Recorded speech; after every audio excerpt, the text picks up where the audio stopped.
que je voudrais vous dire concernant les apports des trophées, c'est que d'abord il y a tout un travail préalable qui est fait pour permettre de formaliser la démarche qui est réalisée par l'entreprise, la démarche RSE, et de la formaliser pour ensuite être utile à l'ensemble des parties prenantes, être utile à l'interne de l'entreprise comme à l'externe de l'entreprise.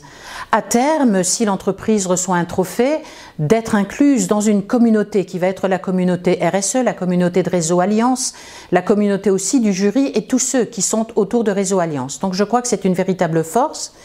Et comme nous avons pris de la bouteille, évidemment la méthodologie a été chaque année améliorée, le travail en amont également. Chaque année on fait le bilan de ce qui a été réalisé, on essaie d'améliorer les choses.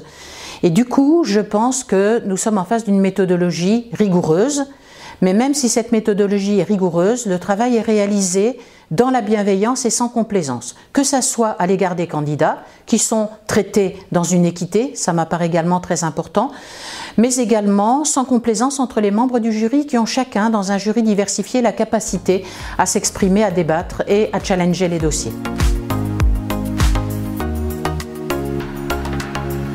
Et c'est toujours intéressant, un peu comme vis-à-vis d'étudiants, d'avoir un écrit et un oral, et l'oral permet de bien vérifier l'authenticité, la pérennité, le caractère fiable et le caractère réellement impliqué de la gouvernance et des parties prenantes dans la RSE qui est mise en place dans une entreprise.